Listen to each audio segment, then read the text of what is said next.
பொதுப்பணி. மதுரை மாநகரில் கலைஞர் நூற்றாண்டு நூலகம், கிண்டியில் பன்னோக்கு உயர் சிறப்பு மருத்துவமனை ஆகியவற்றை தொடர்ந்து சென்னையில் உலகத்தரம் வாய்ந்த கலைஞர் பன்னாட்டரங்கம், தலைநகர் புதுதில்லியில் வைகை தமிழ்நாடு இல்லம், கோவை மற்றும் திருச்சியில் நவீன வசதிகளுடன் கூடிய மாபெரும் நூலகங்கள் என தமிழ்நாட்டின் நவீன அடையாளங்கள் பலவற்றை அழகுற வடிவமைத்து கட்டமைக்கும் பணிகளை பொதுப்பணித்துறை மேற்கொண்டு வருகிறது.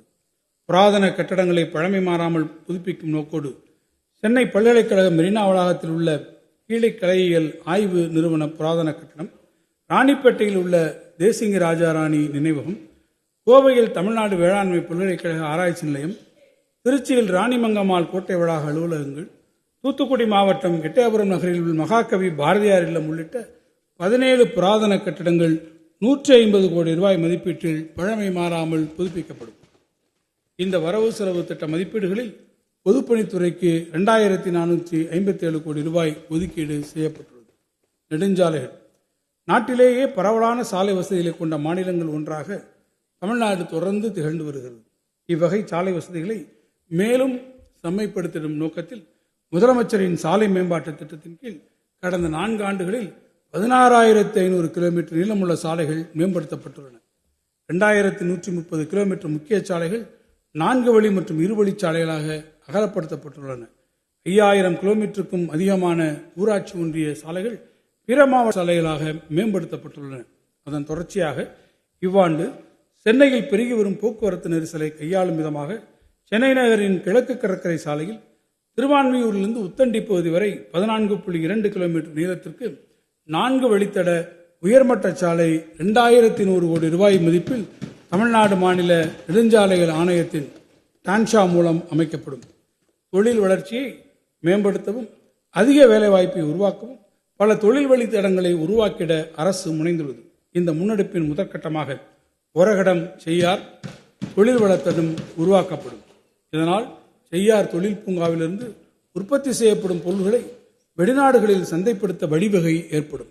இதற்காக 250 கோடி ரூபாய் மதிப்பில் முதற்கட்ட பணிகள் நடப்பாண்டில் மேற்கொள்ளப்படும். சென்னை திருச்சி தேசிய நெடுஞ்சாலையில் ஏற்படும் போக்குவரத்து நெரிசலை குறைக்கும் விதமாக புதிதாக செங்கல்பட்டு மாவட்டம் கருங்குடியில் இருந்து திருக்கழுக்குன்றம் வழியாக கிழக்கு கடற்கரை சாலை உள்ள மாமல்லபுரம் வரை புதிய 4 வழி சாலை சுமார் 28 கிலோமீட்டர் நீளத்திற்கு அமைத்திட சாத்தியக்கூறுகள் ஆராயப்படும். நகராட்சிகள், நகரங்கள் மற்றும் மாநகரங்களில் போக்குவரத்து நெரிசலை குறைக்கும் விதமாக முக்கிய நகரங்களுக்கு புறவழிச்சாலைகள் அமைக்கப்பட்டு வருகின்றன. அதன் தொடர்ச்சியாக 348 கோடி ரூபாய் மதிப்பீட்டில் 12.5 கிலோமீட்டர் நீளம் கொண்ட கோயம்புத்தூர் மேற்கு புறவழிச்சாலை மற்றும் 225 கோடி ரூபாய் மதிப்பீட்டில் 12.4 கிலோமீட்டர் நீளம் கொண்ட திருநெல்வேலி மேற்கு புறவழிச்சாலை உள்ளிட்ட 14 புறவழிச்சாலைகள் அமைக்கும் பணிகள் மொத்தம் 1713 கோடி ரூபாய் மதிப்பீட்டில் இந்த ஆண்டு தொடங்கும்.